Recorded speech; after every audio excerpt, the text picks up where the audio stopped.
Okay, in 10, 9, 8, 5, 4, 3, 2, 1. Start. Assalamualaikum warahmatullahi taala wabarakatuh. Bismillahirrahmanirrahim. Rabbi shrah li sadri wa yassir li amri wahlul 'uqdatam min lisani yafqahu qawli wahdi qalbi bi amri. Ladies and gentlemen, welcome to our honorable guest to this webinar organized under Bernas program, which is Selangor Innovation Value Chain Innovation Workshop, and in Malay Bengkel Rantai Nilai Inovasi Selangor, in supporting the culture of science, technology and innovation in State of Selangor 2021. Thank you for joining us again for today's webinar. I'm HANIZA OTHMAN, a lecturer at College University Islam Antarabangsa Selangor, Kuis. So the question today we have that two speakers, our best speakers that we invited, is what is innovation? We want to have a correction or correcting the general understanding about innovation. So to answer this question with us today, Dr. RAHMAT Iskandar Khairul SHAZI and Mr. ROBEST YONG. I made a joke yesterday, ROBEST YONG. I said robust, okay? Because you are an innovator. You have been doing this for many years. So before we get started, I have anything. If you have any question during the presentation, please type the question in the chat box, and I'll bring them up during the presentation, or we will wait until the end of the session for today's session. Now, I would like to introduce to you our first speaker, Dr. RAHMAT SHAZI. Easier for me to shortcut your name because you have a long name. Dr. RAHMAT SHAZI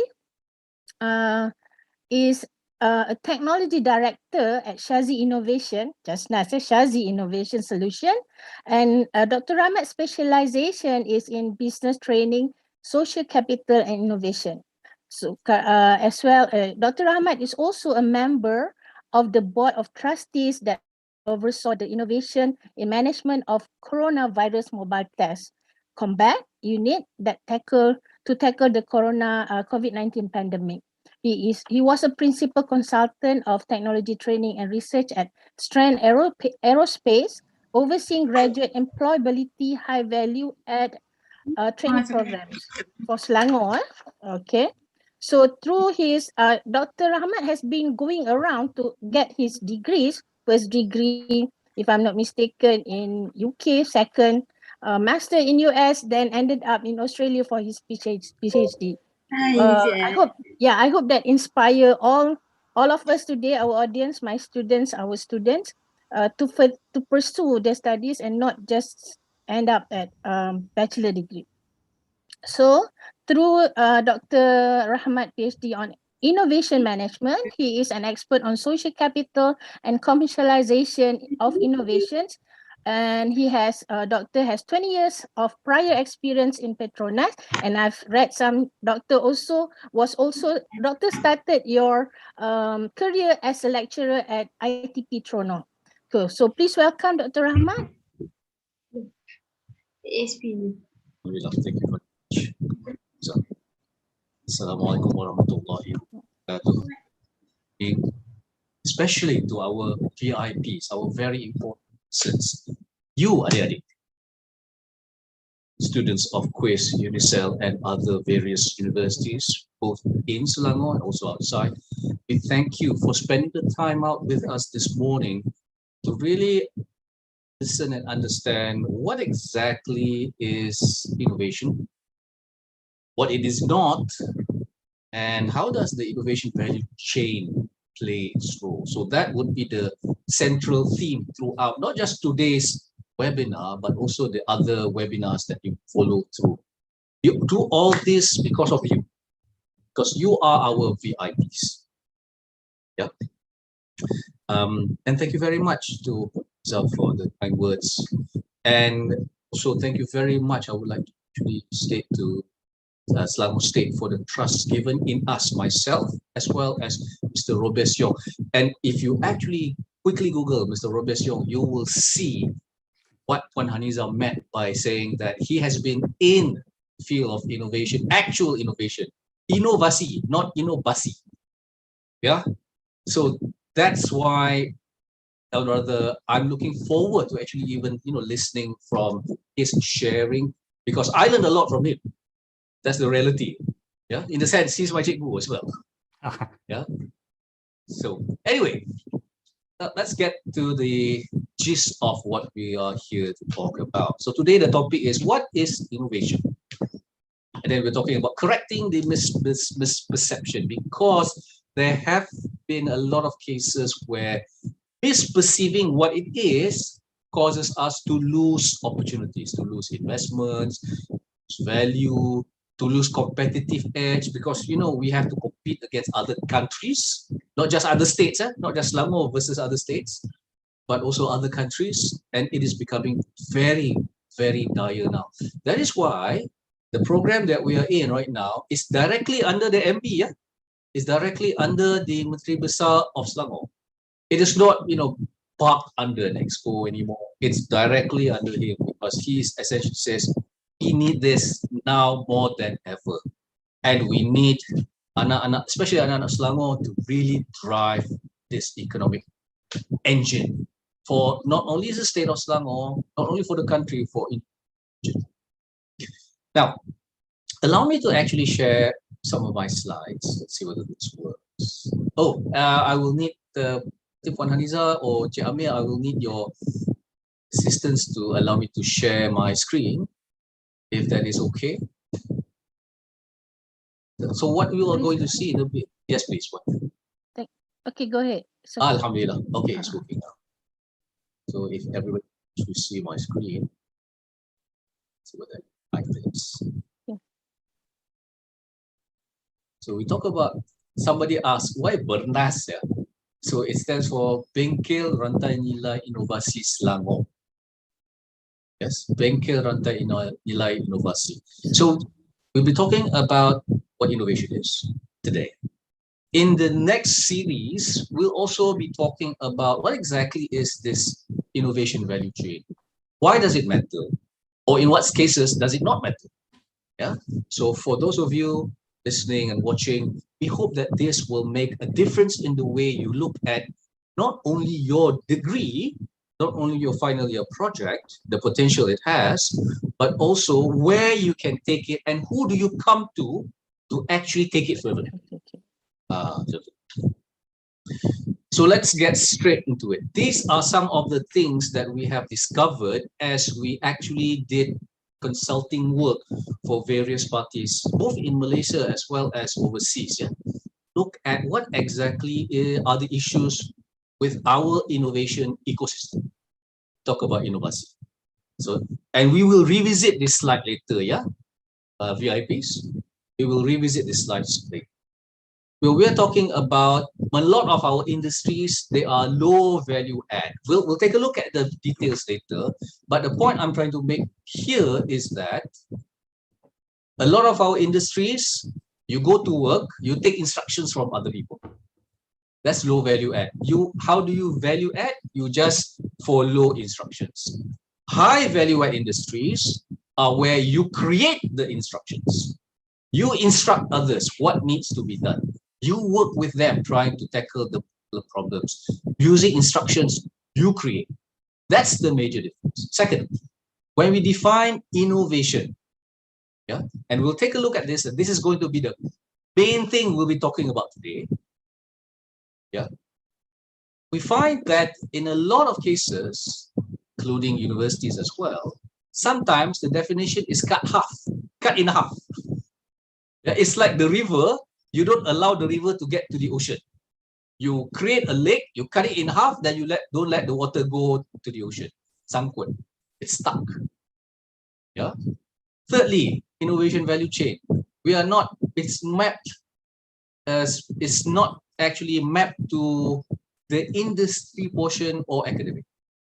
Fourth, when we don't use the proper definition, support from social scientists and humanities are not used, which makes it very interesting, because innovation is not all about technical stuff. It's getting people to use the stuff. So when it involves people, we need to take a look at humanities, social sciences.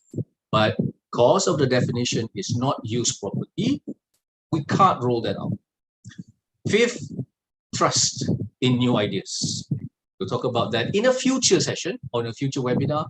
And finally, when we talk about the innovation value chain later in the future, I think the 5th or 6th webinar, we talk about how the interaction between the different phases are not working properly. Okay. So now let's get to the main course of today's topic. What is innovation?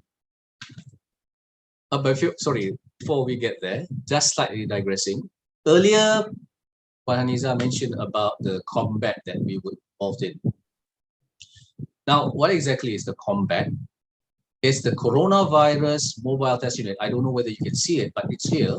The coronavirus mobile test unit. What you see here is essentially a shipping container. We modified it so that we can carry out tests inside. Yeah? And most importantly, to protect the frontliners. What I want to highlight is, one, more than 100 Malaysians all over the world supported the design. More than 100 Malaysians, almost close to 200 as a matter of fact. We had people in Yokohama, we had people in somewhere close to Lotus in the UK, we had people in Toronto, yeah. But someone has to coordinate this. And this was during the first MCO. Following the proper definition of innovation and innovation value chain, we could actually do the design and complete manufacture in 22 days during the MCO. During MCO, yeah? During MCO. And we could commercialize it, in other words, start selling it in another month. Listen, so we can do it. We can do it. Yeah, so within 3 months after the work, we had 2 units fully operational. Now we have more units. Petronas is using it. And it's coming up, or rather it's spawning other family of medical support devices. And as far as of September 2021, this was in March 2020, yeah? As of September 2021, ours is the only one that meets Ministry of Health standards.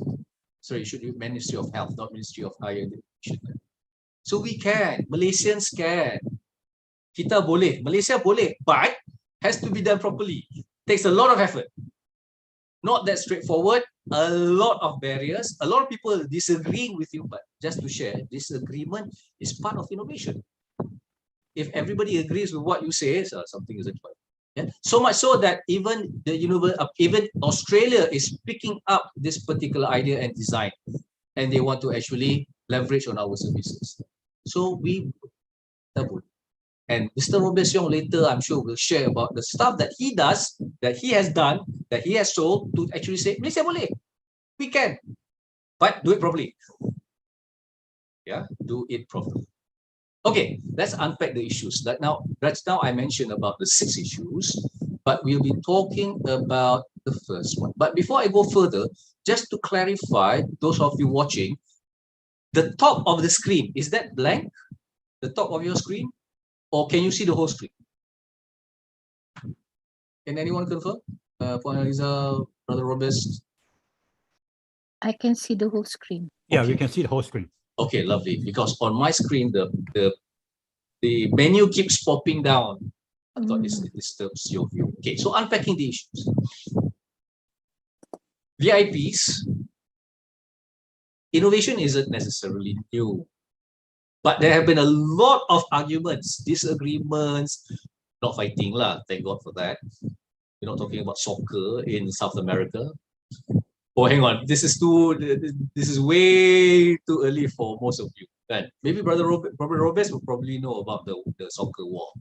But here, talking about innovation, there have been a lot of disagreements, so much so that OECD, the Organization of So-called Developed Nations, said, hey, you know what?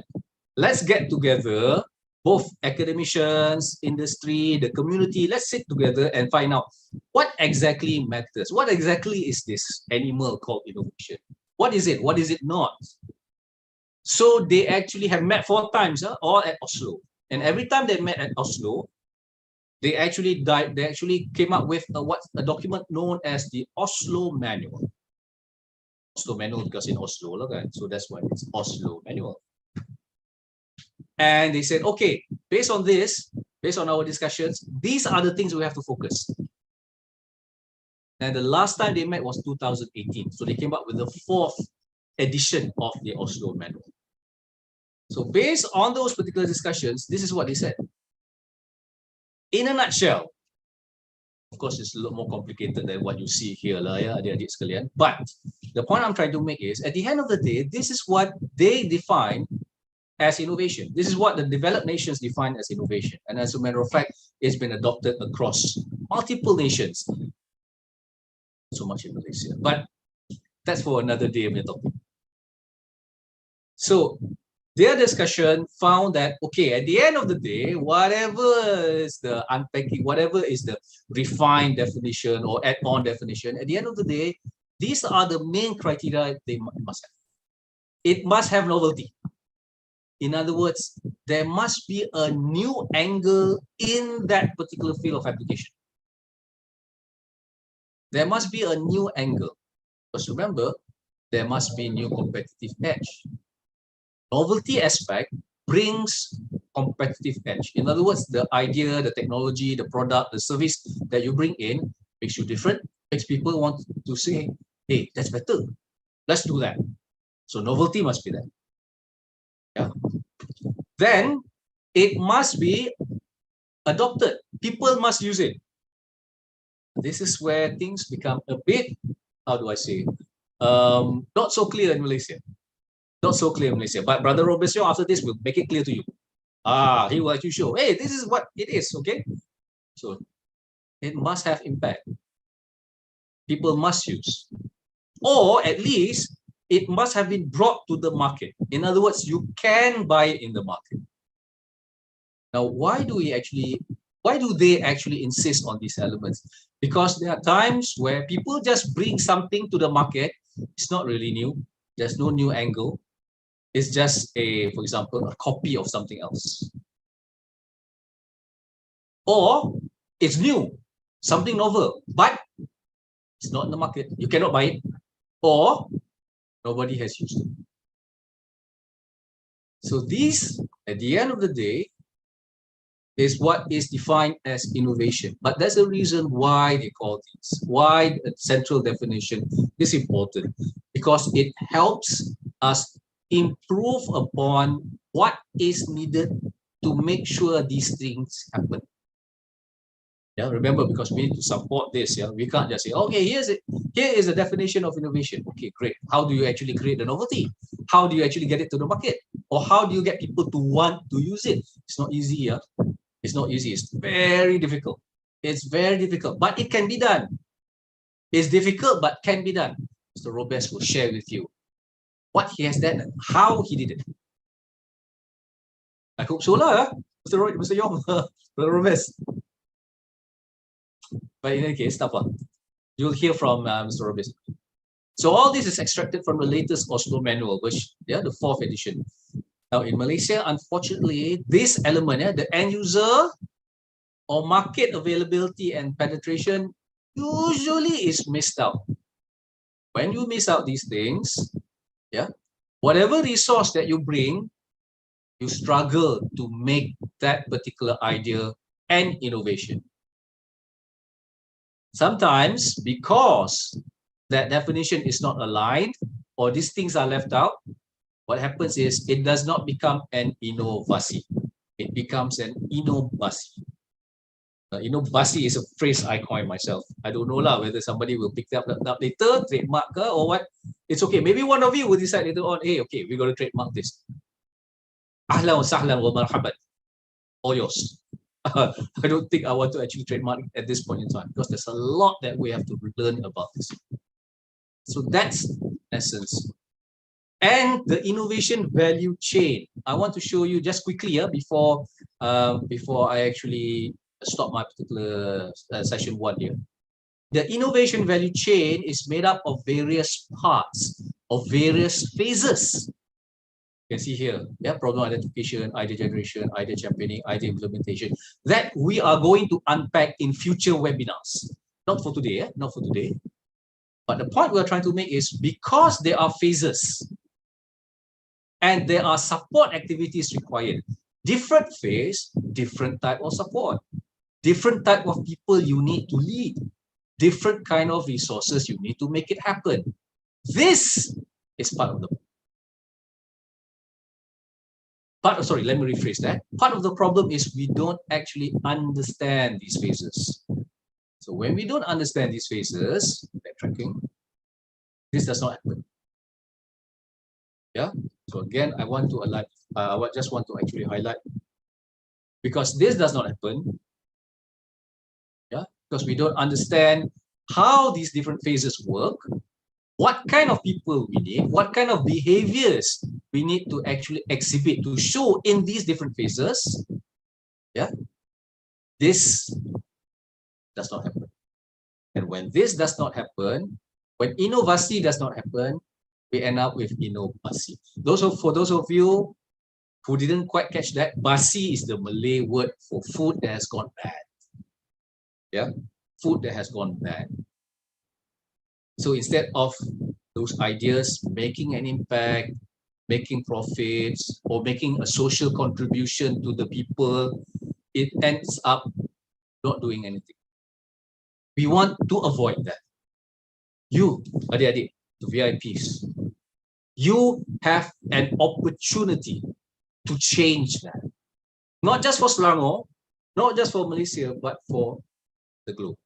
That's why you are a university. Understand this, hear out the feedback from the different people who has had a lot of experience. Again, as I said, I learned a lot from Mr. ROBEST. That's why I think you can learn a lot from him as well. Yeah. So hopefully we can actually make that difference. Not only for the country, not only for the ummah, but also for everybody. Hopefully, just on Earth lah. I don't know about aliens, but let's focus on Earth first. Let's get that sorted. Right, ladies and gentlemen, with that, I end my sharing for this slot, and we take you back to HANIZA. Back to you, Puan. Thank you very much, Dr. Rahmat. It was a very interesting speech, and I would like to emphasize a bit about.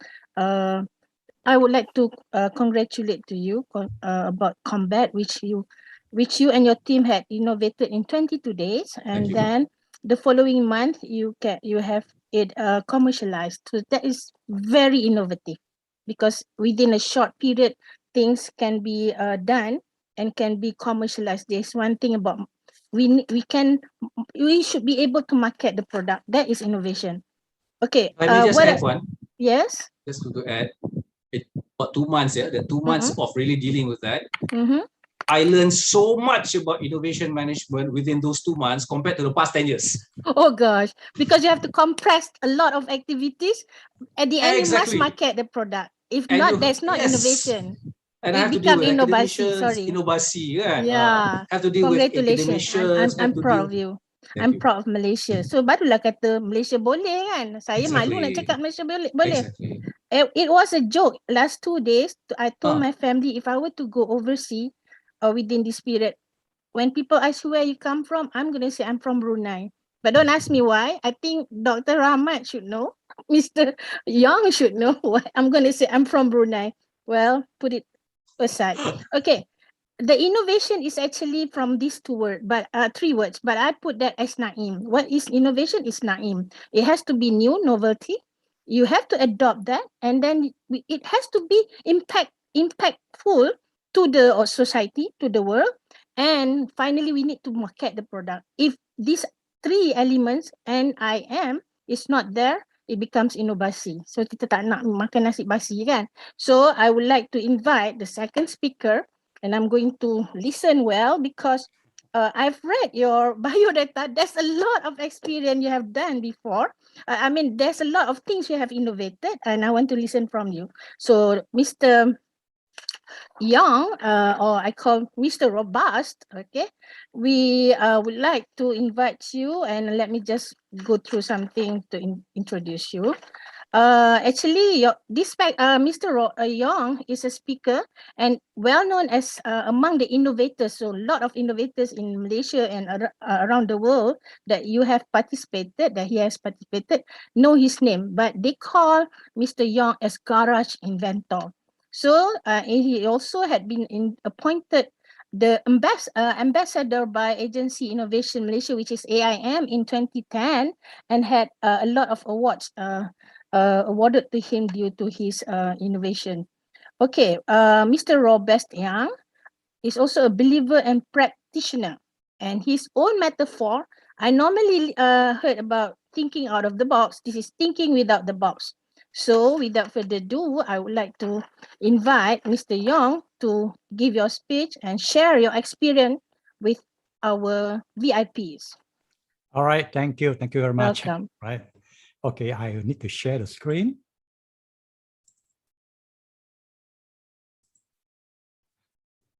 All right, everything's good here. I think I need to.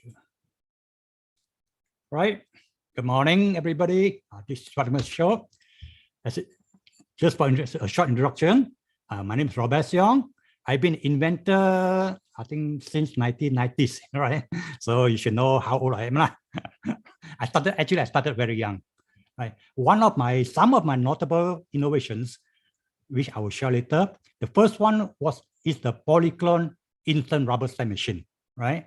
As you know that for people to make rubber stamps, it's quite a very tedious, very slow process how to make rubber stamps.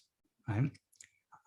Then I have other invention like the green wizard probiotic plant fertilizer, which actually is a very simple more for application, right? It's in powder form where you just like apply like Ajinomoto while you're cooking, you just sprinkle on.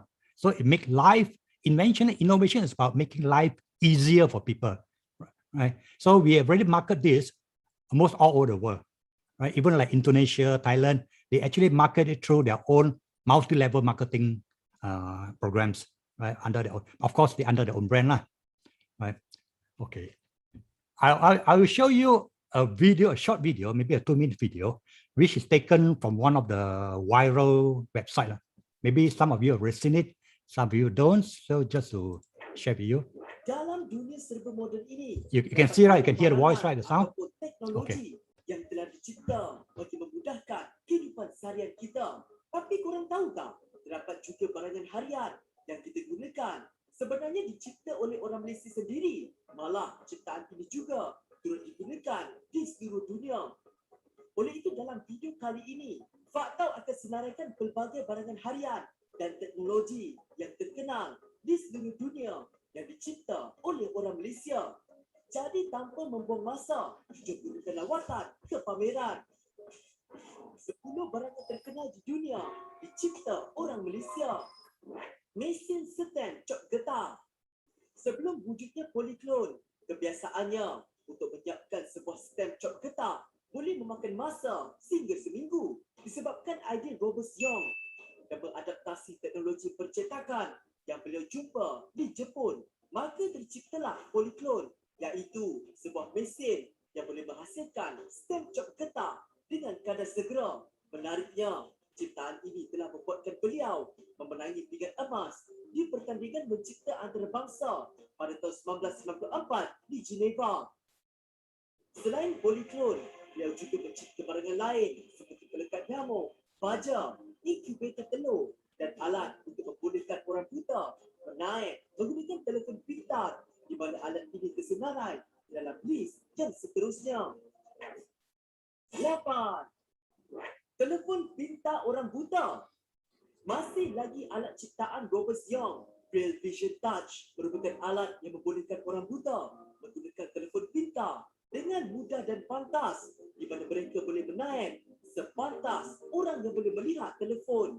Alat ini berfungsi dengan pengguna perlu memuat naik aplikasi Vision Touch yang terdapat di Google Play, di mana aplikasi ini akan menghasilkan susun atur kekunci pada skrin. Kemudian, pengguna perlu menggunakan pelekat dan ditampal pada skrin telefon, di mana pada pelekat ini terdapat tanda yang bertepatan dengan susunan aplikasi Vision Touch. bagi membolehkan pengguna mengenal pasti kedudukan papan terkunci pada skrin. Yang menariknya, alat ini mampu membantu pengguna untuk membuat panggilan, menghantar mesej dengan cepat dan tepat, mengenal pasti kedudukan aplikasi di telefon mereka dan melayari laman web seperti Wikipedia dan portal berita. All right, you can see how simple can be innovation, right? We do not actually, you see, to help the blind to use a phone. There was an innovation, I think in India. The innovator actually won the Rolex award or something for the innovation to make a phone for the blind to use. You know what is the concept? They actually come up with the concept of making the screen to be thermosensitive, means that you heat, as you touch it, the screen actually rise up or not raise up. No, it's so complicated. Things which are complicated will never be commercialized, right? You know, for a blind man to use a phone already a problem. So use something more high tech, it will cause more problem to them, right? So we should avoid this thing. I will explain later. Okay, this is some of the awards which are won by Disember, right? I think long time ago. Okay, other from being an inventor, I'm also a judge. I judge most of the competition locally and abroad, right? iTech, I'm sure you have iTech. We're actually having the iTech competition next week. Of course, I've been judging there for many years, right? So I gave a lot of talks. I also the judge of KIK, almost every one of them, right? Okay, let's start with something like that. So whenever somebody have come out with an innovation, everybody comes. And now they want to talk about innovation. The first thing we usually ask of them is that how is it better than what is already available in the market, right? Are you going to solve a big problem or a pain or just an itch, something like that's the question we always ask them, right? So like Dr. RAHMAT, is the product ready? If it's not ready, it's not an innovation. Innovation must be a ready product. An idea is not innovation. Idea is an idea, right? So what is so unique about your product? That is where the novelty comes in, right? How unique? Like I say, uniqueness will have, for us to make an invention of innovation. The reason is that we want to have something unfair advantage over your competitor. This is what you want to do. You want to be like, have a privilege, right? So we also ask them, what is your inventive step? You cannot say, oh, it looks better, it smells better, it tastes better. That is not important. So what is your inventive step? What, is it art or is it science? Art looks good, but it's not science. We want it to be scientifically, right? Based on a scientific fact. And the thing, well, I repeat again, is it done before? Have somebody done before? So, and most of people ask, oh, have you patented the innovation? We do not patent an innovation. We patent the principle of the innovation, how it is done, not what is done, right? Example, like if you say you have invented a car that flies, you cannot patent on the patent that a car that flies. So to stop people from making another car that flies, we cannot do that. We can only patent the mechanism that enable the car to fly, right? You cannot say, oh, I will prevent other people from making a car that fly. You can't do that. But you only we patent the mechanism, the part that enable the car to fly, right? So we have to be clear about that. So what is the definition of innovation? Different people have different definition, of course, right? To the policymaker, for the government, everything, to the social thing, they say, oh, we must have high impact to the society. Of course, this is what they want, right? So for the marketeers, for the businessmen, we must have commercial value, right? For them, it's making money. For general public, oh, I see, oh, it must look good. Right? Different people, different type of opinion. And for the industrial player, it's, oh, it must be high tech, it must be revolutionized, 4.0, industrial revolution, IR, thing like that. No? For the inventor, right, as long as they come from them, This is innovation.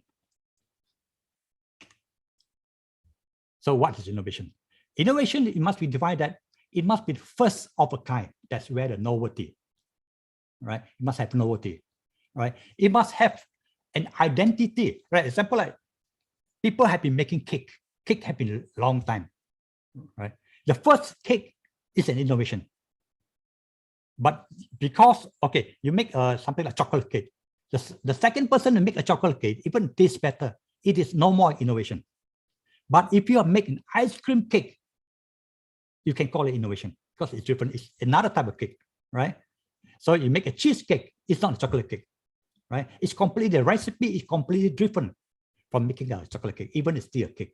Of course, our Sarawak layer cake, right? It's different from the chocolate cake, right? So it's got its own identity and uniqueness. Of course, it must have an industrial usefulness, meaning that it's a usage. Somebody can use, somebody can buy. That's where the marketing is about, right? So it's not about, if we are talking about chocolate cake, you can say, oh, my chocolate cake looks better than what is in the market. It doesn't matter. Or it tastes better. It costs cheaper. It's more popular. That is not important, right? It's just a product, right? So innovation and product are different things. So innovation should be ideally, it must derive from a patentable principle. The idea must be patentable. So meaning it's new, right? As if you, of course, you must look back what qualifies for patent.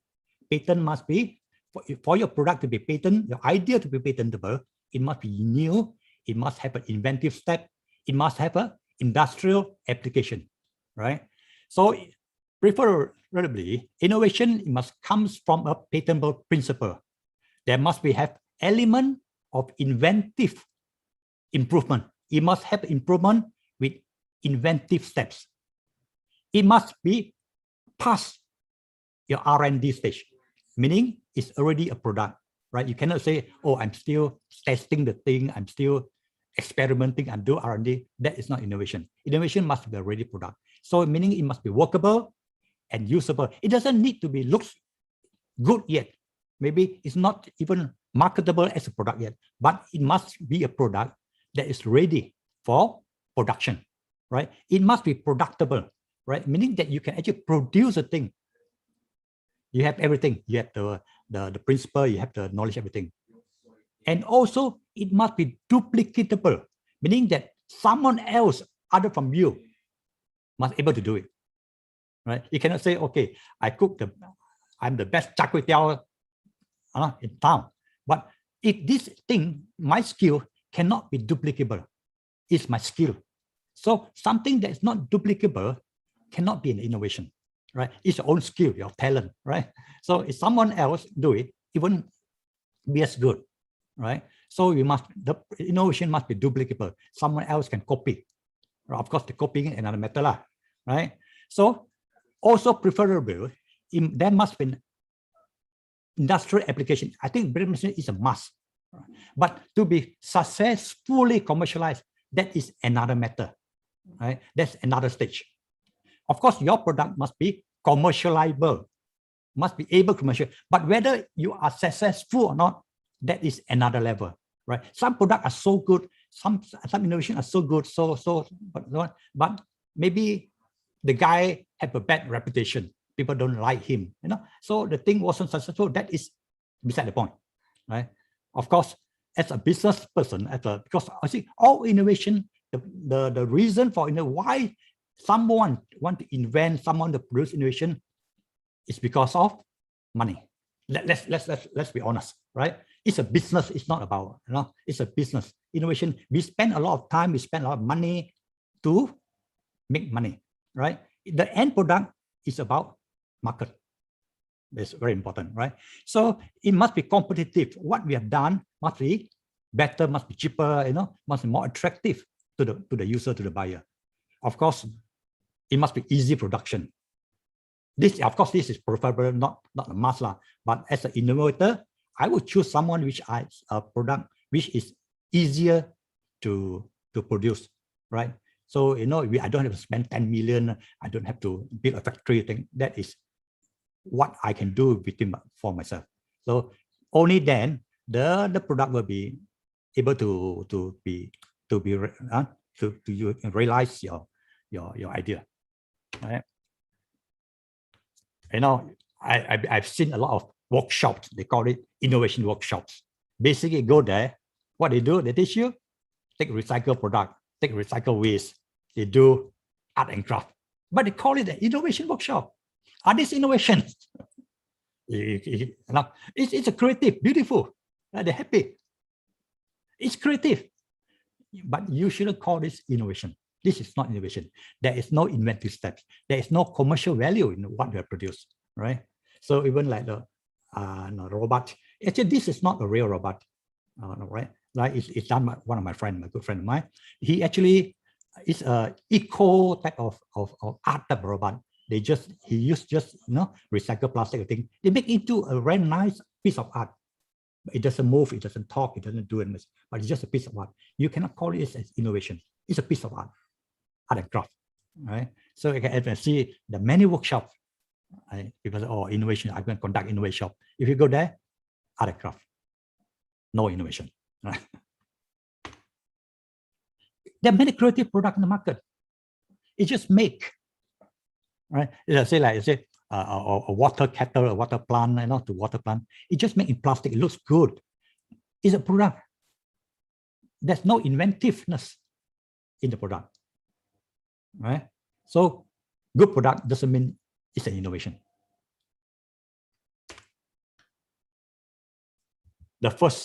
So all the time, people have been taking vitamin C, right? From orange, from fruits itself. Then someone come out with the idea that he make the vitamin in tablet form. The first one, I would say that's innovation. Then someone come out, oh, I make this flavor in apple. I make it in pineapple, whatever, I make it durian, whatever. You cannot call this innovation anymore. The first one, yes, right? So as you come in and say, oh, I judge a competition. I've seen people, okay, I make paper from petty husk. I make paper from old newspaper. You cannot keep, then everybody comes up with something, the raw materials which are new. Then they keep calling them innovations. I think they've lost the inventiveness already. The first one, yes. For the next and third and fifth, there's no more inventive steps.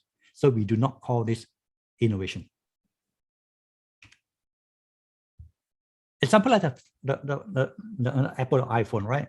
The first one that come out, well, of course, innovation, great innovation. But they just tambah sikit on improvement, I think, right? Just simple improvement, even up to 13, right? iPhone 13. There's no more inventive steps. It's still a phone, a better phone. Until the day it comes out with the banner phone, oh, this is something new from what it was previously. That is an innovation, right? Of course, even without innovation, it can still sell. I do not say that it won't sell, right? I won't say it's not marketable. But if you want to define innovation, it must be something, out of the box, without the box, whatever, right? In conclusion, innovation of product. Again, I know what I repeat, Dr. Rahman said, it must have novelty. It must be something using an inventive approach. There must be a purpose, meaning that it's usable. There is a demand. The market wants it. Industrial want to use it, right? So there is a market potential for your product, right? Which is to solve problem in a creative way. It's not about. For us, if you work creatively, it's not about working hard. It's not about working longer hours. It's not that. We want to work it with an more easier. We want to, inventors must be lazy, right? They want to do things shortcut. They want to do things easier. This is why we invent, right? To make our life easier in a creative way. To pay people, it's not, of course, not we don't call it creative lah, right? Even let's say creative means what? Or novelty, you can say, okay, I have a robot arm that have one arm to do welding, right? Okay, that is an innovation. You cannot say, oh, I just because I put 2 arms, then become innovation. I put 3 arms, it's faster. But this is not innovation already, you see. The first one, we call innovation. That is just improvement, the 3 arms, 4 arms, then it goes 100 arms, right? This is no more innovation. The first one, yes. What about design, fashion? These are piece of art. It's nice. You cannot say, oh, these are all innovation. These are not innovation, right? There's no inventiveness, right? It's just a piece of art. I think this is our common perception, right? Somebody or a nobody make something in the backyard, or they fabricate everything. Then somebody will come along, or newspaper will come along, oh, this is a great innovation. You know, this is not, because this is actually doing something. It's a fabrication, backyard kind of thing, right? So people that say, HANIZA will say, oh, Malaysia boleh. I say, I do not say Malaysia boleh. This one is Malaysia pun boleh. Right? They're actually copying what people have done. Right? He can do Malaysia. We have this thing. They can do. Saya pun boleh. It's good. There's nothing wrong with that. But it's not on the scale of innovation type. Right? You do not copy people and say, I make it better than Malaysia pun boleh. This is not Malaysia. Malaysia pun boleh. Right? It's not about low tech, even high tech. In China, they can make Ferrari. Are this innovation? This is imitation. Imitation and innovation, they are different. They are different, right? It's good. It's good. We are not saying it's bad. All right. I wouldn't say it won't sell, but to define innovation, we should minus this, right? Okay, Rahmat, I think you know about it, right? So I'm going to share you what is an idea. What is a good idea? I'm sure all the VIPs here, they have ideas. Everybody have ideas, and everybody think the idea is the best in the world, right? Until the day they fail, then they blame whole world, right? Okay, what is the dumps, right? Once you got an idea, the first question you should ask yourself, is it doable? Can the idea be done, right? You cannot say, oh, this idea is, oh, Japan have done it, America have done it, NASA have done it, but you are not Japan, you're not America, you're not NASA, mean you cannot do. At the end of the day, the thing cannot be done, right? It's just an idea. Or the thing need investment 10 million, you don't have 10 million. Right. So at the end of the day, it's not doable. Don't harp on it. Don't continue. Sometimes you need to give up, need to walk away from things which you cannot do. Right? It's a great idea, but beside the point. Right? So it must be doable. It must be usable. You can make, let's say, example like this guy make a pencil 6 feet long. He can write, no problem. He test it out on lab scale, on the lab. It works very well. But can it be used? It's a different thing, right? Workable and usable is a different thing. If handphone today is still as big as your James Bond suitcase, it's not usable. Of course, there are few people use it, but it's not a commercial usable product, right? It must be usable. Not that it doesn't work, but it must be usable. And the most important, of course, it must be marketable. You give for free, people queue, no problem. But ask them to pay, nobody wants it. Right? Of course, you can sell one to your auntie, one to your uncle. This is not marketable, right? If marketable means that general, what is your target? It must achieve your whatever the scale of commercial level, right? It must be marketable. People must be willing to pay for it. It must be bankable. Bankable means that investors must believe in the thing, right? They are willing to invest in it. Right? Inventors and bankers, even will borrow money. I got this idea, go to the bank, and bank say, what is this? The rubbish. Then of course they won't loan you anything. You go to the VC, there's nothing new, right? So if you look for if without investment, your market will not grow. If Grab today, even a great idea, without the VC, without the investment, they will never be why they are today. Right? Investors look for ROI. What is the return of the investment? Right. So it must be something that is profitable. Bankable must be something. It's not about selling. Example, like if you make a product, your cost is 10 ringgit. You can only sell 11 ringgit, and the investment is 10 million. It's not a bankable idea, right? Nobody wants to invest in that. Right? It takes, right? Too much investment, too slow in ROI. Nobody will be interested, right? But if your product is RM1, you can sell 100 ringgit. Well, everybody wants. Everybody wants to invest. Investors is not about making you rich, right? They are not there to make you rich. They want to make themselves richer. Let's be realistic in life, right? The people invest in you because they want to get richer. So the next one, it must be sustainable. Your idea must be sustainable. You cannot be an idea like say, oh, the lifespan is just 6 months, right? People invest in you 6 months later. Like, I know a lot of this multi-level type of product, no? Especially the lychee, all this multi-level health food. The first, when you launch, they swear about the grandfather, right? That is the best idea in the world, right? Or everybody hoo-ha everything. In 6 months, 1 year, everything is forgotten, right? So is your product something sustainable? How big is the market? How long? Is a lifespan. Is your product be dead, or your product be like Panadol, like Milo, 100 years and still selling? We need things like that before you can actually get someone to invest, right? People look at it, how long, right? So your ideas, don't be a great idea, be a dumb idea, right? So your idea is like you're running through a gauntlet, people better to survive at the end of the day. This is reality. People criticize, people condemn, so you must be able to survive. So as you survive, the rate, it doesn't still guarantee you success, but the chances of you be successful is higher, right? So before when you got an idea, maybe you go through this checkpoint, before you actually, this is what I do a lot of workshops on innovation, even from Ministry of Science, Ministry of whatever, right? So I always use this as a yardstick to guide them to whether we do not want to have an innovator to have an idea where they spend so much time, so much effort, so much money. So when that happens after a few years, you ask them to give up the idea, it's very hard for them. It's like a baby already 3 years old, ask them to, so they become attached to the idea. They won't give up. They cannot give up. They cannot continue. That means it's a very miserable life, right? So for the day one before it starts, they should, right, have a checkpoint. So whether this idea is workable, right?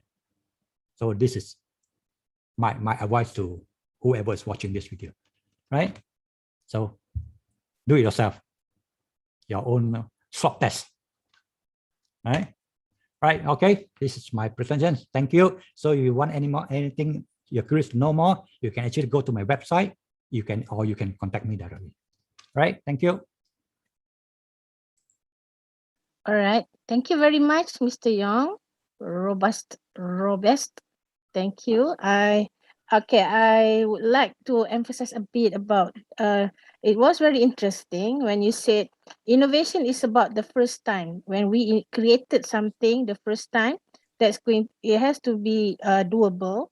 It's supposed to be fall under dumps. It's not dumb, but dumps for meaning something. But the second time, if we upgraded the version or whatever, the new edition, we come up with new one, that is not called as innovation. That's called updating. And we can say that Malaysia pun boleh lah, bukan Malaysia boleh kan? So, all right. And dumb, this is interesting. Your innovation has to be doable, usable, marketable, bankable. That one is ROI. I like that so much. But you cannot, if we cannot make money, nobody wants to invest in our product, and we cannot proceed, and it has to be sustainable. So I would like to invite again Dr. Rahmat to share your parts of the topic, today's topic. And I had passed question from the YouTube live to both on your WhatsApp. We will answer that question later, and I will ask that question. Thank you very much, Doctor. Thank you very much, Man. Welcome. Alhamdulillah. Thank you very much, especially to Brother Robert Yong for that size and yet well-packed, or rather well-unpacked story about what patients ought to be. Yeah, and I hope that helps for all of your VIPs to figure out, okay, there's quite a lot to be done. That is why you have to work in a team. Yeah, that's why you have to work in a team. need to actually understand, okay, how do I make this doable? I have an idea. Who do I talk to make this doable? Who do I talk to actually, for example, test the validity of my idea? Yes, usable. Where do I go to actually make sure the idea can be used? That's why, for example, MOSTI has established the various sandbox. If adik-adik VIPs have actually heard of that, great. But if you haven't, look it up. Yeah, sandbox. What does it mean? Kan? Why is there sand? Pasal apa ada pasir pula? What's the idea? Yeah, but it's actually based on a more Western idea where kids, when they're young, they're taken a play area outside where there's usually sand, and you can use the sand to create, just like at the beach, you can create castles, you can create sculptures using sand. The same idea. So you can test all sorts of things. So that's one reason why MOSTI set up the sandbox. And then you talk about marketable. How do you get the idea out? Will people want to hear this particular idea? And bankable. Yeah, and that's sustainable. So all these, yeah, you should take a look at and understand when you intend to roll out not just innovations, actually, even ideas that you actually get from somewhere else. Yeah, but doable too would not be so important lah, since somebody else has made it. Just put it online, sell it on. We're not saying that's wrong. We're saying that's also one particular. But for the future of our country, we need you to drive the rollout of novel ideas. We need you to drive innovations. Inovasi, bukan inovasi. Yeah, we need you there. And it's not just coming up with the ideas, and that's what I would like to actually take you through for the next half. So allow me to follow through the slides I had earlier. And hopefully you can actually see this new presentation. Can everybody see this? HANIZA, Mr. Yong? Yeah. The innovation value chain interface. So for those of you, yeah, adik-adik sekalian, in future webinars, we will unpack these various phases further. But the DUMF's model that Mr. ROBEST Yong mentioned just now, they are mapped to many of these phases. They are mapped to these phases. These phases, for example, problem identification. It answers the question that Mr. Yong mentioned just now. Hey, is it tackling a pain or an itch? Pain or an itch? Is it a real big problem, or it's just, ala, tak apalah, if we don't tackle this problem, it's okay, we got other ways of tackling it. Because that's related to the DUMBS. Very related. Yeah, the problem identification. Then idea generation, where you generate ideas. Sandbox, yeah, coming up with doable ideas. And if you're really doing proper innovation, you will find out, hey, actually, from 10 ideas, maybe 2 ideas are doable. The rest is either cannot do, don't have the resources, or we need to get more resources, or technology is not ready yet. Okay, what can we do within the resource that we have? Or it could be, we can do this, but we don't have enough money, where you go to idea championing. You need to go out to actually convince investors, venture capitalists, people with money, other people's money. Hey, this is a good idea. What we have right now, super, cantik, beautiful. But guess what? Our ideas are better. I mean, look at the example that Mr. Yong mentioned just now. Grab came from Gambut. We don't have to really talk about, okay, what happened? Why did it go down to Negara Singa? But that in itself is another topic, another discussion by itself. But for us, are the idea championing as well. But the reality is, do it properly? We can. It takes a lot of effort. It is tiring, especially if you have to do it within 2 months. I would not recommend it to anybody. Yeah, but if you have to, you have to. You have to get those novel ideas out there to tackle a real pain, a real issue out there. And then to implement the ideas. This is where you need people who know how to manage innovative project management. Some of you, especially those of you in final year, you will probably get the opportunity to learn project management, either in your university as an elective, Adakan? I mean, if some of you who are here, if you get that chance, can you just type, do you get the chance to learn project management in your electives? Is it a yes or no? If it's a yes, type yes. No? If it's a no, type no. Or those of you watching on YouTube, right? If you've actually had experience doing project management, maybe you can actually tell us, yeah, project management, it's relevant to innovation? Yes or no? Maybe you can type in the YouTube box. So we have some sort of. The point I'm trying to make here with this particular slide is that it is not so straightforward. You have to manage the money and the championing. You have to manage technology, the technology audit and readiness up here, because this tells you the doable element. Technology audit and readiness, and match it to problem identification. Human resource, you need to know the people that you have. Is it doable with the people that we have? Do we need more people? Okay, we will unpack this in future webinars. So don't miss any of the 6 series. Today is number 1. We have 5 more. Don't miss them, because all this will really help you make sense of what you learn in university. Yeah, we are here to supplement, to strengthen what you learn in university. We are not here to confuse you further. We are here to actually strengthen what you pick up in university. Yeah? If I may digress slightly, a lot of people around this are questioning, hey, should we still go to university? Should I send my kids to university? They miss out why universities. Universities are important to give the cognitive knowledge, the understand the field. If they go into journalism, if they go into engineering, if they go into finance, they need somewhere to learn what matters in those particular fields. Yes, they need that cognitive knowledge. Without that cognitive knowledge, we can't do. It's very difficult to do innovation, not just innovation, even the innovasi is difficult. So you need the cognitive knowledge from universities.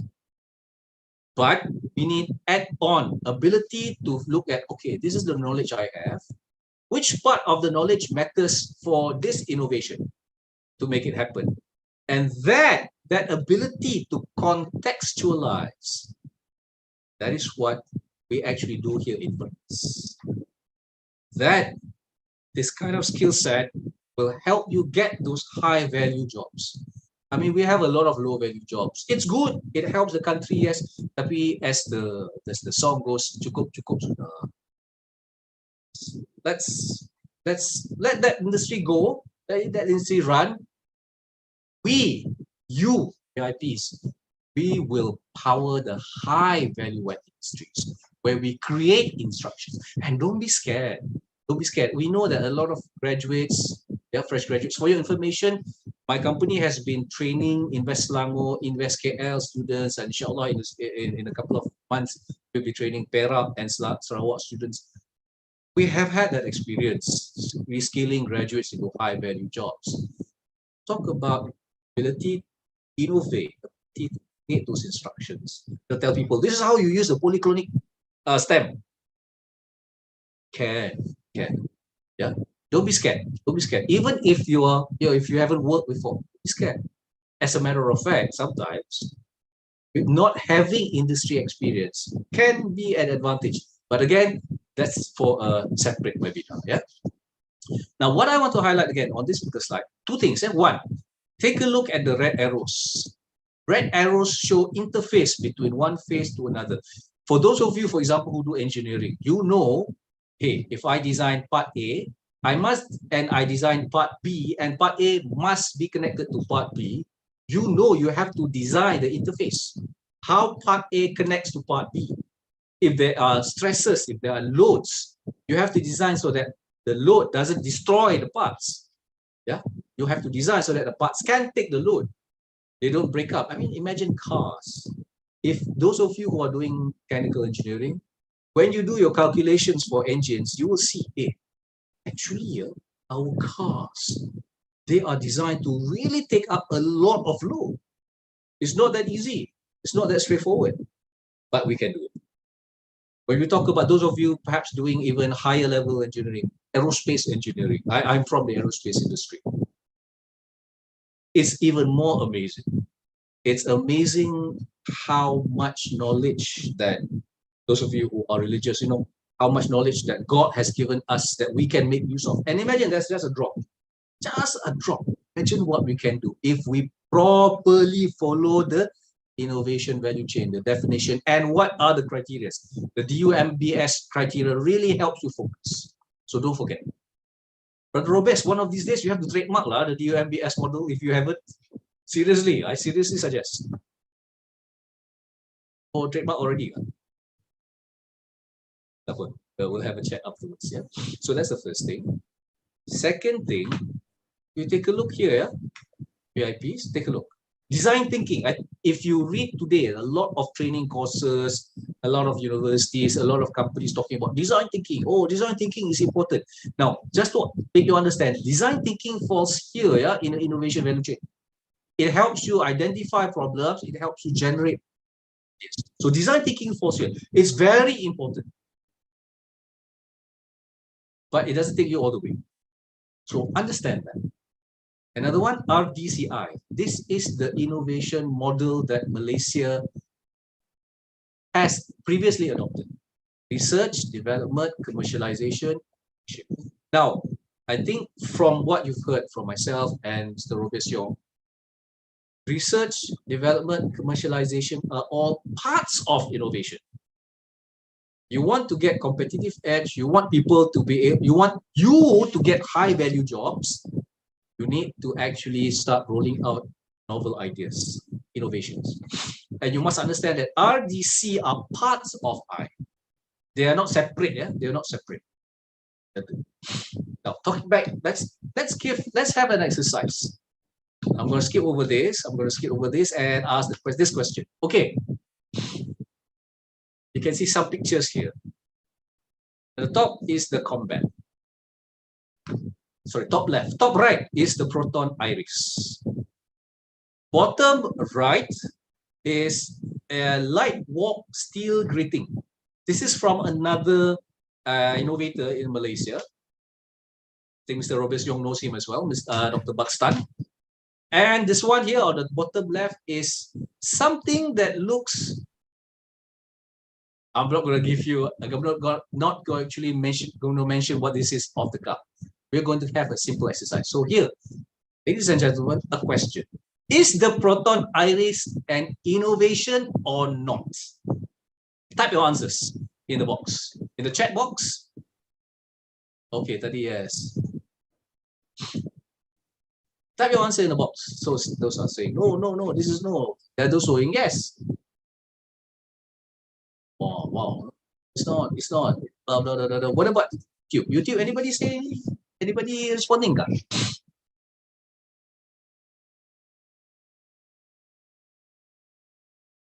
Okay, we have responses here. Okay, there we go. No, many saying no. Okay. Don't know whether I cannot actually go to the YouTube channel right now. But if somebody is going over the YouTube channel, maybe you can actually add saying, yeah, there are people who say yes, people say no. But here, generally, more people say no than people saying yes. So which one is it? Now, this is where the legal aspect comes in as well. Legal aspect. We have not spoken about legal, but it falls under the doable element. Because the legal element can tell you, okay, can do this, but you might get sued for it. Yes, we can do it, but you're going to get whacked. Yeah, somebody will rotan you. So this is where we need to understand what is the automotive industry like. And in the automotive industry, design elements, novel aspect in the design element are considered to be novel. Yeah. I repeat, design elements, different aspects are considered as novel.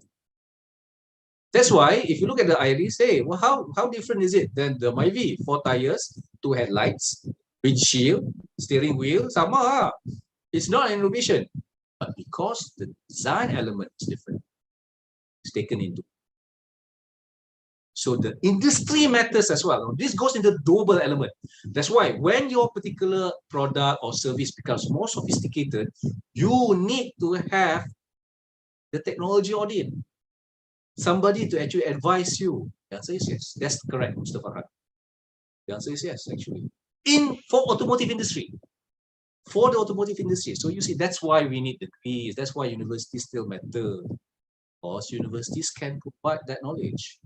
Universities still matter. There are those who actually say, no, universities don't matter. I disagree lah. I disagree with those who think that universities don't matter. But everything is micro certificate. Not true. And so universities have a lot to give, but it has to understand that. Again, that's a different question. Let's get back to the question here. Which ones of these are innovations? So the iris is considered to be an innovative or an innovation because of the design element. Now, if somebody decided, so the key is novelty, even though it's a similar product. Correct, Furqan. Correct, spot on. You are, really bright, beautiful. Yeah. Now you guys are beginning to pick it up, kan? Kata, oh, I see. So it's not just the technology. It's also related to other elements. Yeah. And we can't do it by ourselves. That's why we need to work in a team. Yeah. That's why you need to have, for example, in this case, legal team to advise you.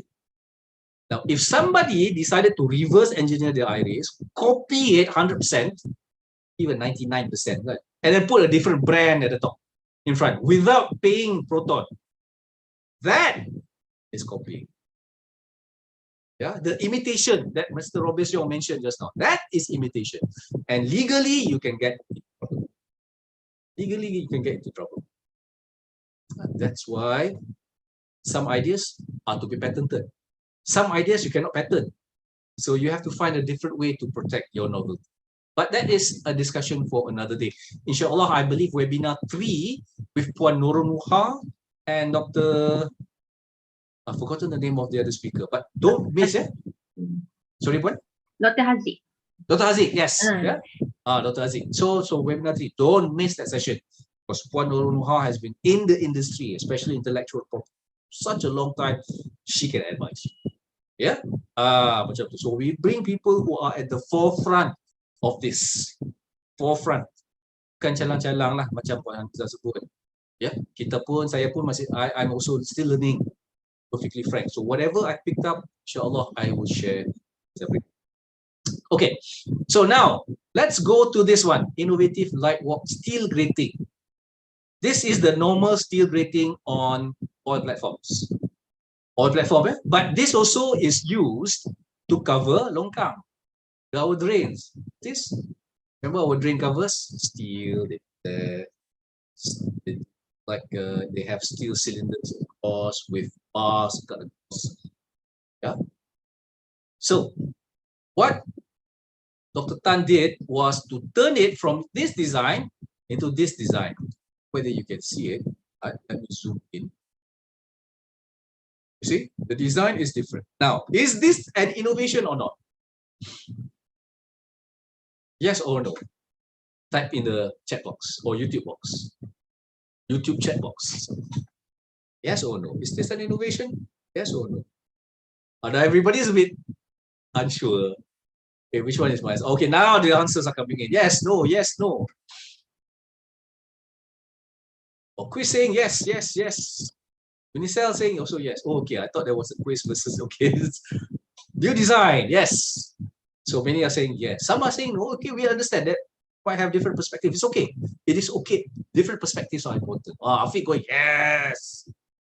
Afiq, I hope you've had your breakfast and coffee. Yeah. Well, let's go.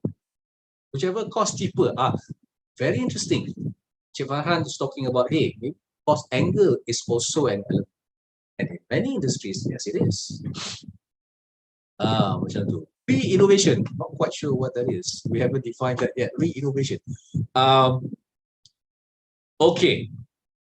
So generally, there's the general feeling that yes, this is considered a yes. Now, what exactly are the differences? The differences are this particular steel grating, it uses the same material, but the design is different. But because of the design, the changes in the design, the properties of this steel grating is different.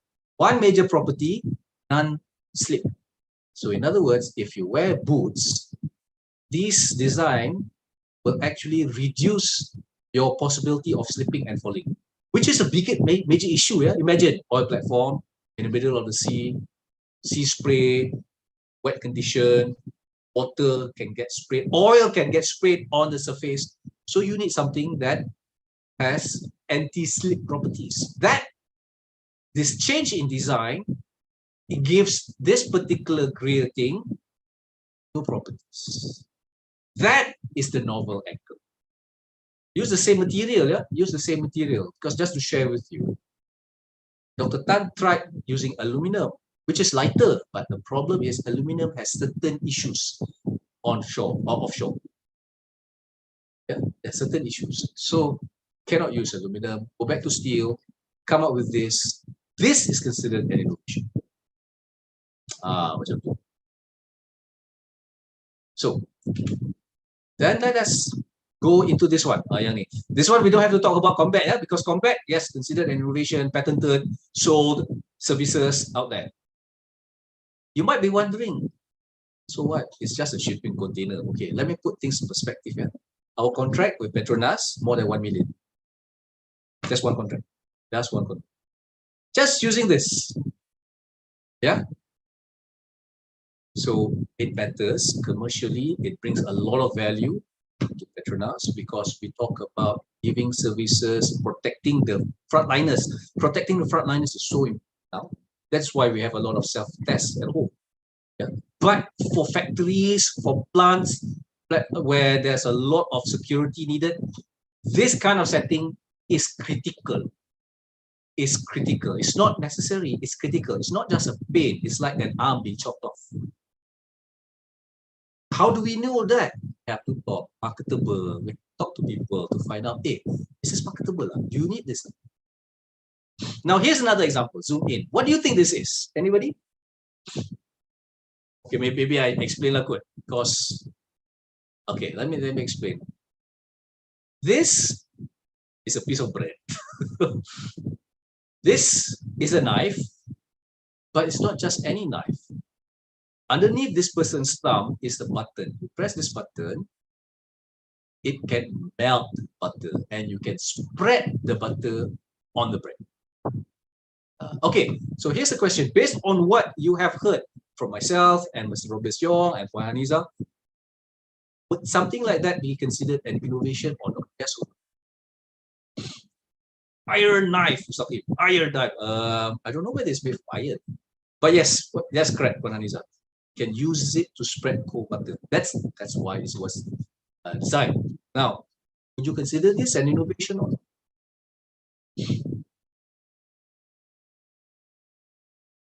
Some say yes, some say okay, some say no. Yes, no, yes, no, yes, no. Which is good, yeah. This different opinion is important. Some say yes, some say no. Okay, let me just add another element. How many of you have seen this used?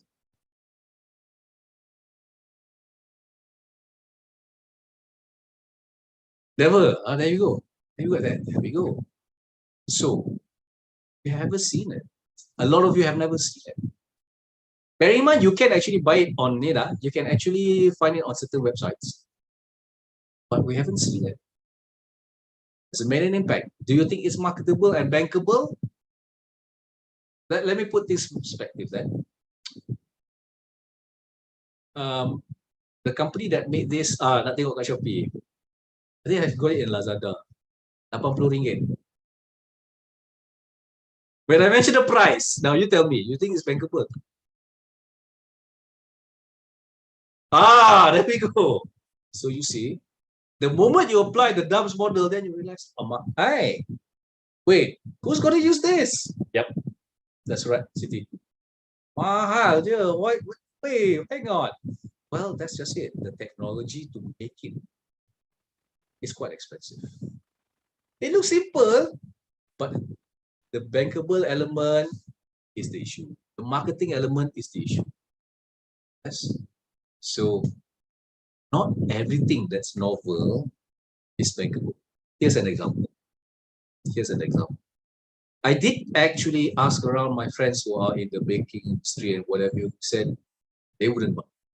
They wouldn't. I'm sure somebody bought one or two lah. I'm sure. Yeah. But even overseas, it's quite expensive. In Australia, it's 20-something dollars. Makes you wonder, why would I want to spend $20 for something? Yeah. So is it a pain or an itch? That's why Mr. ROBEST reminded you earlier. Okay. So, see, how am I doing for time? Okay, let me just quickly mention about why this matters for you, VIPs. It matters because when you want to actually innovate, you need to have these capabilities. One, you need to have high cognitive understanding of the complex process. That means whatever field that you're in, engineering, finance, business management, usul fiqh, yeah, multimedia, you need to know your stuff. Whatever you learn in university, you better know your stuff. I know some people say, hey, when you go to industry, you're going to use only 5% of what you learn in university, ma. But here's the point. When you want to be innovative, which 5%? Don't know which 5%. So you better know the whole stuff you need to know. Second, challenging the status quo through creativity management. You need to be able to convince people, hey, this is very important. And finally, take accountability of your decisions. Because when you are able to do this, and you know, okay, some elements need social sciences support to make it happen, then you can innovate. Yeah. Okay. Looking at the time, I'm going to end my presentation here and hand it back to. So, thank you. Okay, thank you very much, Dr. Rahmat. Oh, there's a lot of things, a lot of points that had been shared by Doctor. Thank you very much.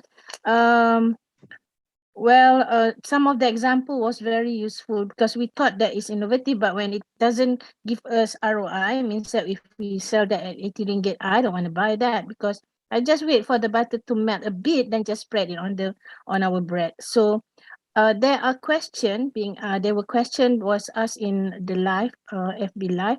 I would share with you. I have already shared in the chat personally. But we will answer that question later. So there's two questions. The first question, I don't know whether Dr. Ahmad will answer that because Dr. has seen that question.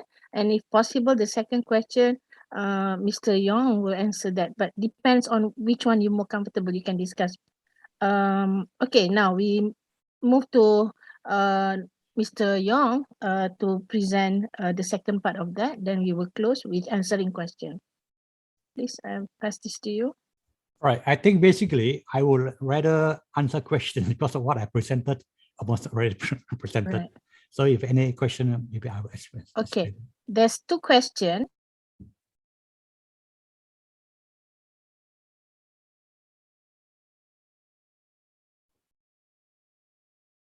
Madam Haniza, we cannot hear you. Right. There's two questions, sorry. First question is, how do you build truly innovative out of the box ideas? And how do you ensure that promising new ideas are not shut down? Means that no one reject your ideas. Okay, and one question. There's another question. As world right now pursue eco value within innovation circle, how can we align the eco value and the commercial value within one product? So there's two questions here. Right. Okay. Yeah, I think the first question, regardless of what, there will be different opinion to what you do. It's a fact of life, right? So it's matter of you holding on to the ideas, right? There's no such thing that, sometimes we are lucky. It's okay, right? Example like my rubber stamp machine, when I created it, there was already a demand, right? Because as you know that rubber stamp those days, to make a rubber stamp is so tedious, so, right? So if you look for this certain ideas, which already, let's say, is a pain to the industry. Assalamualaikum, salam bahagia dan salam sejahtera. Selamat datang ke Stadium Nasional Bukit Jalil untuk kita menyaksikan produk akhir. Wow. Wow, see, wow, that's important. See, wow. Piala 2021. It's back. Kita akan menyaksikan Lumpur City dan juga Johor Darul akan rentak untuk merebut Who's there? Piala Malaysia. That's my supporter. See, I got supporters. I got supporters. Okay, I would like audience, so please mute your microphone because we can hear the supporters in Bukit Jalil. But we can take that as supporter to Mr. Yong. Come on, Mr. Yong, answer the question. Right. So as it's important that you have to validate your ideas before it starts. You should know, if you go around, if you're asking 10 people, 9.9 of them say, oh, it's rubbish. So you must actually, it's not that certain things, it's not about what you think. You see, every inventor, all the ideas, they think the idea is the best in the world, right? It's a fact. They think, oh, if you tell them it's no good, they'll say, oh, you're trying to sabotage me, you're trying to pour cold water on me, right? So it's up to the innovator themselves. To me, life, you might have to be realistic in what you do, right? You have to be, you have to believe and not believe. You have to think, no man is the island. That's right, people know man. It's not about what you think of yourself. If you want to commercialize the thing, you need to know. You have to do some due diligence, right? You have to survey market. See what are the things that people are looking. So let's say coming back to my rubber stamp machine. So when I started it, I know I already make a survey because this thing is also my own experience, right? I wanted to make a rubber stamp. I went to the shop. The guy told me it takes me 1 week before I can make a chop. I said, that's ridiculous. To make a simple chop, take you 1 week. So he actually showed me the workshop where he make the rubber stamps. I think there was a shop in Ampang or somewhere. Right? The place is so messy, so tedious. The guy, what they have to do in rubber stamps, they have to compose the ABC. Your name is Razi. They have to pick RAH, RAHMAT, and everything all this to form like a block. How difficult is that? And the letter bit is so tiny.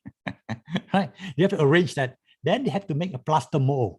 They have to burn the rubber in the mold. It's so tedious something, right? So for me, because I was from the printing industry, I actually stayed in Japan for a few years, right? I know the culture. I'll come to a part of Japan later after this, right? Right. So I saw the way they making printing plates, the letterpress plates. That is where the technology comes from, right? So what the Japanese did, they actually have a machine as big as maybe like your washing machine to make that to make their printing plates. So to me, I say, okay, for printing you need that precision, need that define. For rubber stamp, you do not need, right? As long as you chop it out, you can see it does not smear. It's good enough for rubber stamp. So I developed a machine as big as your laptop, right? Which will do the same thing, but do not have the other features as a machine which they are using, right? So it's something cheap. Bookstore, to them, you see, the business about rubber stamp, the bookstore do not make rubber stamps. They collect the orders from the people like you and me, right? They will pass the orders to the rubber stamp maker, right? Then, of course, that is a very tedious job. There is not a lot of rubber stamp maker in town, right? So that's why they need to wait a long time. So imagine that if you can have a machine, you make rubber stamp in 5 minutes. That's what my rubber stamp, right? And it's so precise, as good as the printing, right? And the whole cost maybe less than the whole system with the computer, everything. Anything you print out from a computer on the paper, you can make into rubber stamp. I can duplicate your signature exactly, right? Because it's like printing technology, right? So if the machine, I think less than 4,000 ringgit, the whole system, people will buy, because one rubber stamp, they can actually sell for maybe 10 ringgit. One day, if they make 10 stamps, in 1 month, they make back the machine. Right? So it's very lucrative business for them. Right? So of course, we're solving a pain for them, and also they're making money, of course, So this machine, if you come up with something on this aspect, the chances of you surviving is high, right? Okay, I'll talk about Japan, the culture of Japan. When I was in Japan, I learned about the culture which are much different.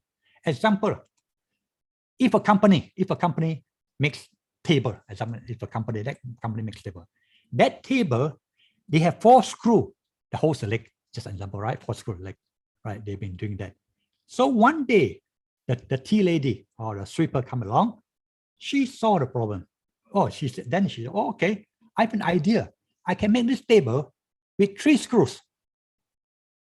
Oh, the Japanese have a system where they allowed anybody, right, to propose the ideas in idea box. So she write in, oh, I can make this design thing. She submitted in. So when open the box, they saw the idea, it's good. No, they are impressed. They actually reward that little lady or sweeper, whoever, right, who are not in the technical, not in the research. It's a management, right? They can even promote her to be in the management, right? For Malaysian, it's a different. You sweep the floor, you please sweep the floor. Don't go invade in other people's territory. So Malaysian, we are very territorial type of, our systems territory. We want to protect our own, our chairs or table, whatever. I tell a story. When I was a PIBG in my son's school, okay, one day the headmaster saw that a tree was leading and going to fall down between the compound of the school, right? So he saw that there was some Bandaraya people chopping down tree. So he asked them, "What can you please cut down the tree for, because it's dangerous to the kids?" Okay, Bandar said, "Okay, we cut for you." 1 week later, they received a letter from JKR, which the school belongs to. Why do you ask somebody else to cut the tree? This thing happened, right? See, these are the things which is not, it's a real thing. I'm not joking, right? These are the problems which will hinder our growth, right? So in Japan, it's a different. Everybody can play a part. You know the story of this, what? The story about Nintendo. Nintendo, the guy who invented the game and watch, again, the thing, he was, I think, an accountant. He was not in the R&D sector, right? But he is a thinker. He comes to the idea we should actually save our company, right? So we should have a chance to give everybody a chance to contribute. I think that's important, right? Okay. Thank you very much. And I like the answer. I mean, the example you gave us just now, a gardener asked Bandaraya to cut off the tree because want to take care, because it's dangerous to the children. But it's under JKR jurisdiction, so it's like, hey, you didn't get my permission to cut it off. You want to wait for the tree to fall down and fall on the children. So I think that is the problem why we cannot grow fast. I noticed that. Okay, that's a question answered by Mr. Young. Thank you. And the other question was how to be truly innovative. And as world right now, how can we align the eco value and the commercial value within one product? Was that a question that has not been answered? I think as an innovator, our job is actually to produce an innovation that can be marketable. Whether it's ecosystem, that is depend on the market. So if you want your product to be marketable, what the people want, if the people want it to be eco, you have to follow them, right? It's not about, actually it's not my business, right? To be honest, right? So I'm talking about a perception from an innovator. Of course, if I want to sell the product, if the market wants, maybe let's say red is the color of the year, right? So it's not that red is not my favorite color. I'm not into color. But if I want to sell it, I have to follow what the markets want, right? So it's not my business to say, oh, red is better than blue. It's not that. So if you are an inventor, you have to entertain what the market wants. Basically, that's all. Yeah, thank you very much. That's why we need to do market research, because we produce things according to what the market wants. It's not because I like to produce it, I want to produce that. So you won't get the money back when we produce something that we like, but not the market needs from us. Yeah, thank you very much. Okay. So we have now it's 11:05. we have about like 25 minutes. I would like to get each one of you to wrap up and before we close the session. And if there is any more question, please write on the chat or on the YouTube live, and Cik Farhan will help me, pass me the question, and I will ask the question to the panel. Please, Dr. Rahman first or Mr. Yong, which one? Yeah, Rahman is okay. Okay, Dr. Rahman, pass it to you. How to wrap up by actually responding to some of the questions on YouTube, if that's okay.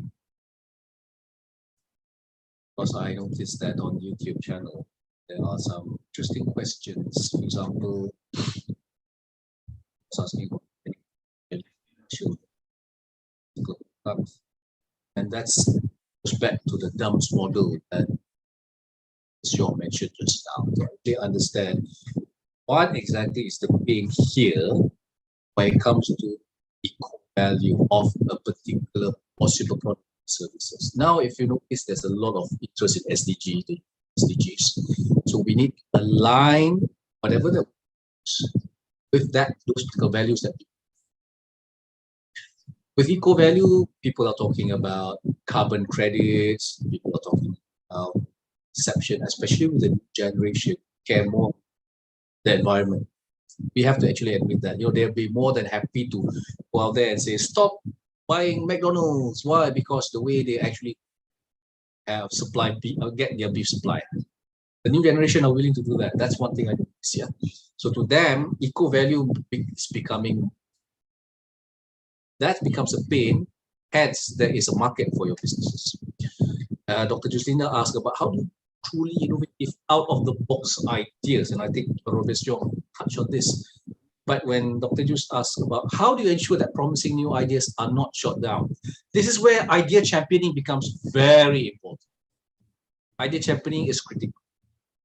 And we will tackle this in, if I'm not mistaken, I think the 4th webinar, when we talk about what exactly is idea championing and what we need to do to make sure that your ideas don't get shot down. Not very easy, not very easy. And we understand that, especially in universities. For your information, I'm an industry advisory panel of 10 universities, and we see this happen across the board, both social as well as technical divisions or rather faculties. Same issue that we see. So it's not just the social sciences people that get their ideas shot down. No, technical people get their ideas shot down as well. But there are reasons behind it, and we will tackle that in that particular webinar. But the short response is understanding what's known as investment appetite. We'll unpack that in that particular webinar. There was a question from Tuan Mat, just Mat. Why did innovation sometimes only stop with the ideas that are not truly applied in our country? Oh. I think Tuan Yong also has seen, ROBEST Yong has also seen this. Part of the issue is because when you have a novel idea, win medals, for example, it's great for an organization. Yeah, it's good for marketing, it's good for branding and what have you. But if you start saying, oh, okay, this is not innovation yet, this particular idea have not graduated, for example, we don't call graduates until they graduate. So same thing with this particular idea. Okay, here's an idea. It's won medals and what have you. This is an innovation, but no, it hasn't gotten to the market. Nobody uses this. Shh. KPIs. That's part of the reason. Tuan Mat, assuming that's Tuan Mat. Yeah, part of the issue. Part of the issue. And we'll unpack this in, if I'm not mistaken, either the 5th or the 6th webinar, talking about why do novel ideas sometimes stop. Again, we don't call novel ideas innovations yet, just like Tuan Yong mentioned just now. So these are the issues that we're grappling with. And these issues will be tackled if, one, we adopt the proper definition of innovation. And we look at the criteria that have been highlighted. So bear that in mind. Again, if you have any questions, if you are not sure or if you disagree with some of the perspectives, it's okay. That's part of what's known as creative friction. That's critical in idea generation of innovations. Yeah, creative friction is very, very essential. That's why if you have everybody agreeing with your idea and nobody saying, hey, That's not quite right. Nobody's actually critiquing the idea. Critique, yeah? Not critical, but critique. Nobody's given a critique of that particular idea. That is a bad sign. So it means that idea that you have may be just another warmed up idea. It's just another habit. Allah, just the same with anybody else's. Not really a novel perspective. So I think with that, in essence, definition of innovation, getting it right is a very important role in ensuring that it adds value to end users, to the community, to government, and to the society as a whole. Thank you. Back to you, Pak. Thank you very much, Dr. Rahmat. Very good and very interesting. Okay, I would like to invite Mr. ROBEST Young, okay, to conclude the whole thing about innovation. Please, Mr. Young. Yeah, I think Dr. Rahmat mentioned that somebody mentioned what's the definition, what they mean by think without the box, right? Okay, you can see from my list of invention, innovation, the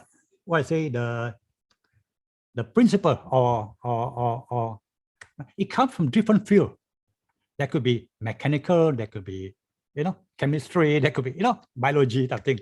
No, this is what it means like think without the box. Most of the, let's say, universities, especially PhDs, right?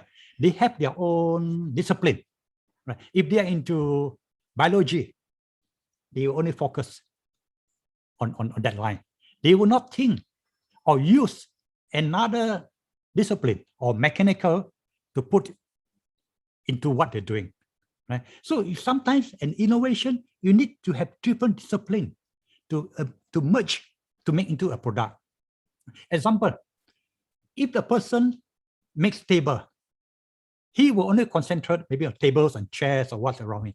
They will never think of something like you make a car or something. It's a different field. They will not, right? But if you think without the box, it doesn't matter, right? As long as something like say it fits the Dharma's approach, it's an innovation, right?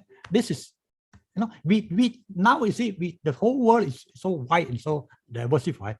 We need different approach. We cannot say, oh, I only specialize on this. It won't work, right?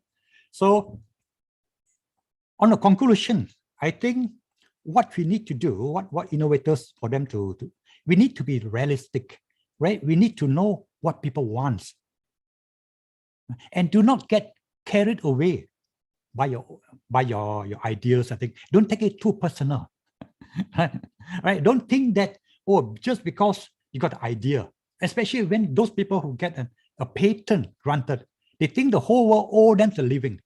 That is a problem, right? Oh, my idea is the best. I'm going to have people to queue out to worship me. It doesn't work that way. I don't like your face. I don't buy from you. It's still that's a reality, right? So that sometimes you see that some ideas are so good. Why it is not, well, it's not popular. It's the same. Like this shop sell mee goreng. It tastes better than the shop next door. But that shop next door had better sales. You can say, oh, mine is better. Why are you not buying from me? Right? Then a lot of inventors or innovators, to them is that, to them, their perception of most of them, what they want is like grant. They look for a grant rather than, right? So I've seen some innovators coming to me and say, oh, I got these great ideas, right? You're going to show to make money. I say, okay, why don't you do it? Oh, because I'm waiting for a grant. If got grant, I do. No grant, I won't do. I say, even if you got a grant, you won't be successful. You are the grantpreneurs. You're not entrepreneurs, right? So the word grantpreneurs to them is that, I say, if your idea is so good, so profiting, at the end of the day, you're so confident.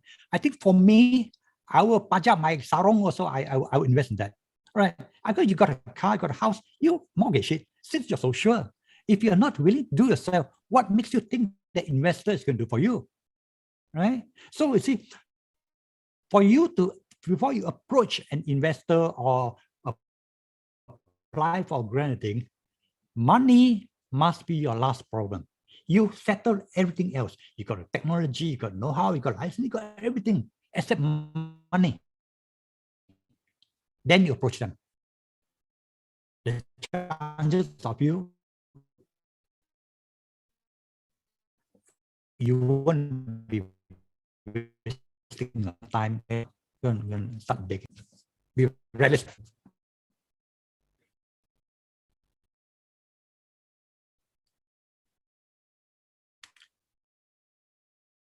I can't hear you, HANIZA. Actually, I lost you for a while. Okay, you are here now. I'm here. Okay. Is that all, Mr. Young? Thank you very much. Okay, I pick up certain things like what do we need to do? It has to be realistic. What people want, and we cannot be carried away with what we like, and we invent something that we like, but not for the other people. So some ideas are good. But still, if we feel that our ideas is good, we need to get some feedback from the criticals. I mean, we need to get critics, or we need to get feedback from other people, because things that we think is good for us would not go far. We need to get some comment about the product that we're going to produce. And I like the word grantopreneurs. Yeah, I just want to share something with you all. I have a friend. She's a teacher. She was my senior in college, in university, back in Illinois. But she came back. She became teacher. She becomes so involved in her job, and she wants to. Yeah, like as a Muslim, we believe what we share with people, knowledge, we bring back to the akhirat and something like that. So she gave back. She is giving back by she is a teacher, online teacher now, helping others, especially the B40 below rakyat Malaysia, to teach them on economics. And she joined the academy YouTuber. And they okay, this is a good link for you. It came to my mind just now. They had come up with one idea. I think they had started doing that, but as you said, they don't have fun. They want to make it as an application that everybody can use on mobile as a mobile apps. I don't know further about that because I've not read their proposal. So it's like this group of teachers, they are preparing themselves to go forward for the future pendidikan or education in Malaysia. And it happened not because only the COVID, and they are being forced to change the way they teach students. So their programs, you can browse the YouTube. Academy YouTuber is very famous among the student ataupun pelajar di Malaysia. So I'm trying to link her with my other friend, trying to get, as you said just now, grant, because they don't have grant because they are NGOs. So before we close this session, I would like to thank so much to both of you. It is very interesting. I would like to invite all the guests today to follow through until we finish the whole session, which is session 6. Each week we have interesting topic, and it's all about innovation and related to innovation, such as intellectual property, innovation value chain, and also at the end of that we will have to integrate the different phases of the IVC. So I would like I'm looking forward. Inshallah, I'll be joining. I may use my YouTube live so I can move around during the weekend. And I would like to pass to our technical person, the person who's in charge of today's event, Encik Farhan. Thank you, Dr. Ahmad SHAZI. Thank you, Mr. Robert Young, and thank you, Madam HANIZA Osman. It's a very fruitful session, and it is grateful that the session is just for 2 hours only. But I believe the students have received a lot of information and ideas on how does this Bernas project is going to be and how long does it going to run for. And then I would like to say thank you from the Unisel University, Madam Rohaiza, Madam Siti Marhama, as well as the representative from the SUK Selangor that came and joined during this session.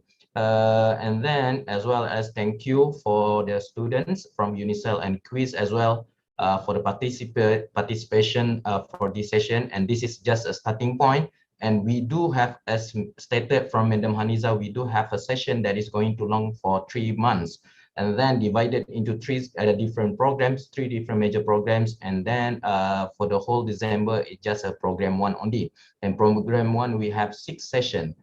So I do hope that all students and participate going to commit for this session, as it is a very fruitful session, and it is participated and being taught by the people that is actively working for industry and actively produce something that we can call, as stated by Dr. Rahmat SHAZI, a real innovation, not a real innovasi. Okay, so thank you everyone, and then Assalamualaikum warahmatullahi wabarakatuh and salam sejahtera.